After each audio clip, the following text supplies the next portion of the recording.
Welcome back. So as you were talking about these programs and you're saying that's what sets you apart is being able to not just introduce, but empower them.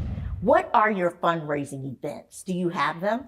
We actually do. We have one annual fundraiser that last year was our first year doing making it a fundraiser event. It's called Hype Night. It's actually coming up soon on October 13th. And we love to give our girls a chance to shine. We love to showcase what our students can do. And Hype Night is an opportunity for our students to compete against women in tech professionals. It's a game night. It's like Family Feud meets Jeopardy meets Are You Smarter Than a Fifth Grader? And attendees come as live studio audience members. So they watch this competition. We're all vying for our scholars, of course, to win. And they get a chance to hear, listen to music and eat and drink and just really enjoy a good time while also seeing who our students are and hearing what they're doing, what they're learning, and connect to the mission. So Hype Night is an annual fundraiser event that also includes raffles and things like that over the course of the night. And that is the only fundraiser that we have that is an event that occurs every year. But we also have an opportunity for individuals to sponsor a student. So our monthly giving sponsor a student program is what we really want to activate individuals into. And through that sponsor a student opportunity, they also get a chance to connect personally with the students that they are sponsoring through our programs. So on your event night, do you do individual giving? We do. We do a text to give, kind of, yeah. Okay, so you do a text to give to be able to do that.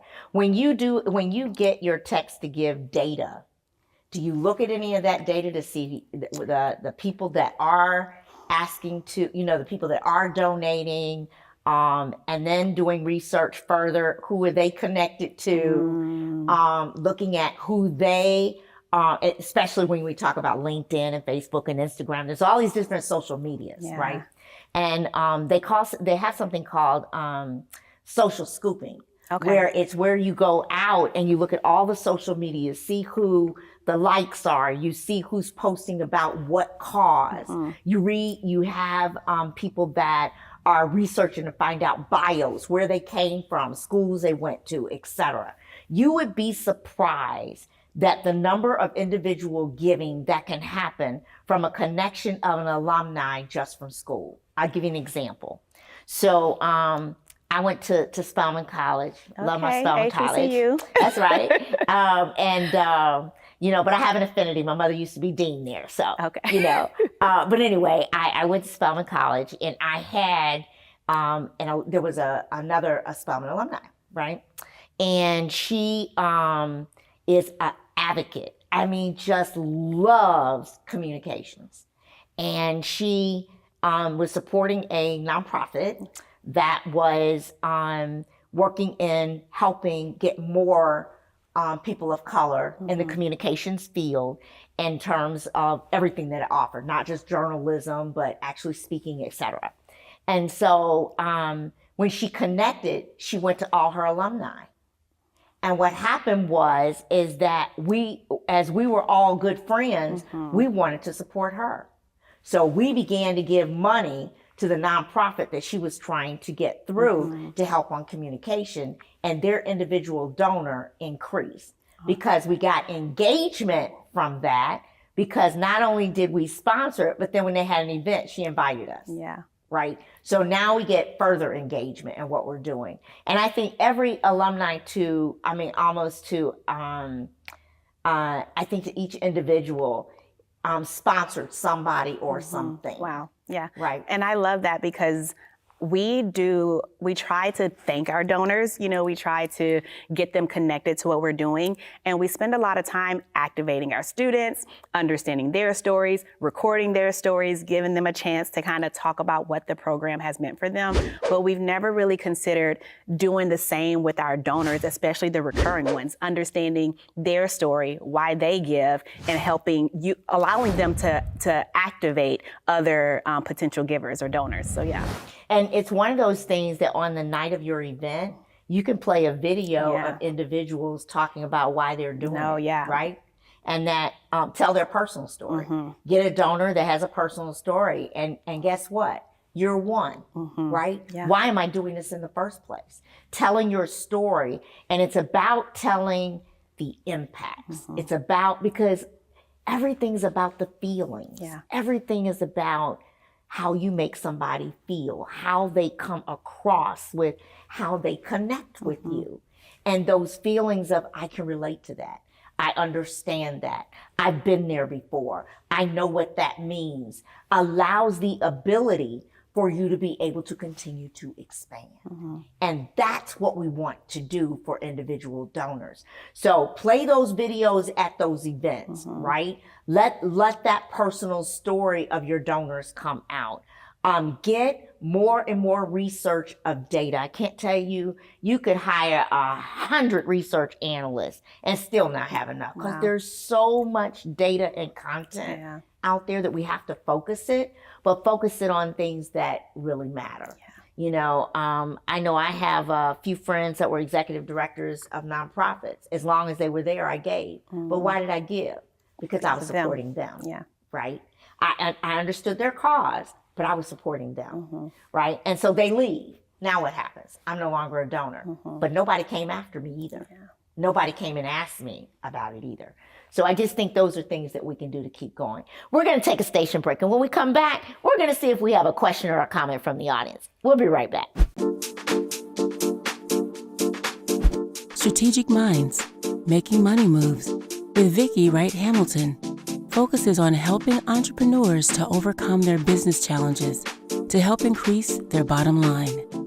Each episode provides strategies for growth and transformation. Watch Vicki share her 20-plus years of experience as a corporate executive to help entrepreneurs level up.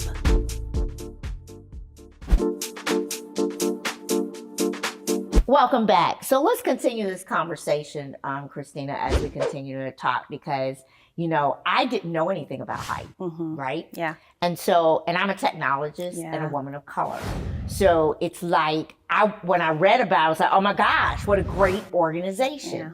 And then I started looking at the people associated, and I was like, I know that person, I know that person, I know that person, but I never heard anything, right? So I think our messages through others can carry a loud voice in terms of getting people to get on board individually, you know, as you move forward. And then when there are civic organizations, social change organizations, organizations that are about, we have the underprivileged. Now think about this idea. You know, we think outside of the box. We talk about affordable housing. We talk about having an affordable housing community. What would it be if you could partner with the development that's creating the affordable housing and create a program inside the community of that affordable housing in order to help these Black young girls see, feel, hear, and do the things in technology as a program. So now you're part of something bigger. When people start thinking about affordable housing communities, you're now a community.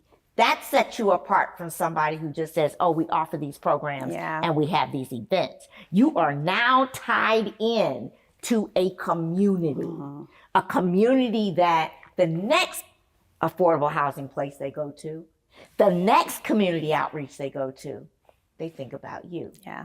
I also think about that when I think about where our youth goes when they don't have anything else. It's Boys and Girls Clubs, and it's to the YMCA, right? And when you think about that, how can you partner and leverage with them? What is it that you can give in being able to do that? Even if I'm just going to put on that game night you do with the others, do the games in a YMCA, do the games in a boys club. Make it a little different, but giving something where you're still getting the message across and able to get these girls excited about the spectrum of what you and I already know, that there's so much opportunity 100%. In technology. No, that's great. We recently partnered with the Boys and Girls Club this summer for summer camps, but that's a really great idea.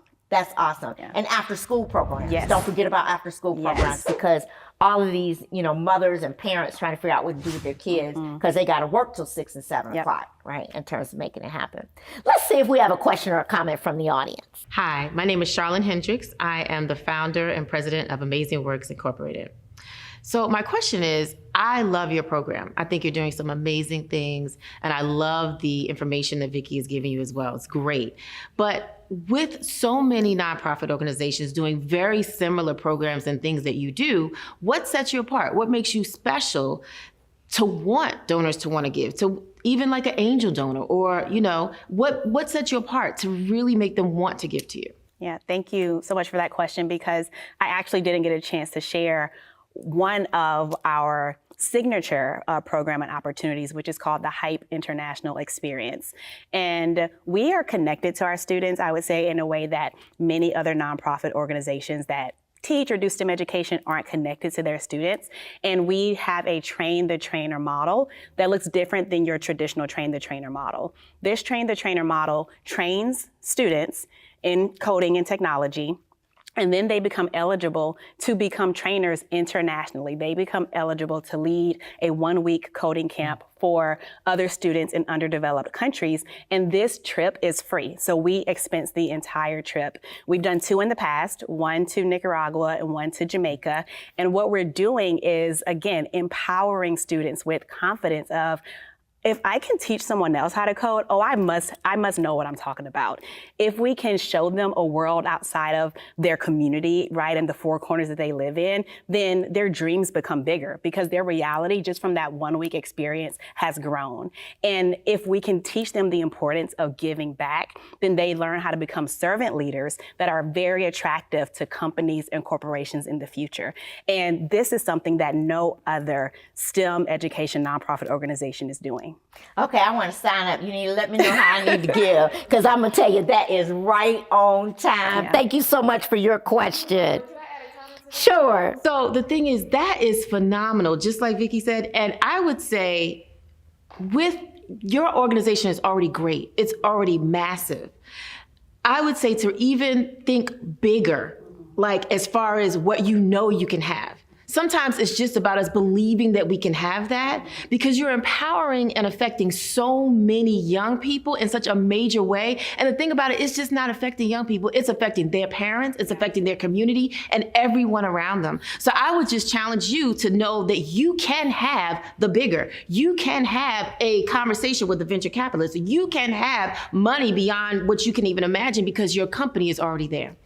Thank you. Absolutely. Thank you so much. Absolutely. Yeah. And the other thing, before we close, I just have to say this, especially when you go to other countries international, and this is another out of the box thinking. We have a lot of international sports players. Mm-hmm. They have foundations, and they're looking to take things back to their countries. What a phenomenal opportunity for you to partner and be the one to give back. Yeah. So I just want to leave you with that thought. Awesome. Thank you so much. Oh, my pleasure. Can you join me in thanking my guest today? I really appreciate it, Kristina. No, I appreciate you. Thank you so much for joining us on another episode of Strategic Minds Making Money Moves, where we talk about those strategies to do what? Make that green rain. See you next time.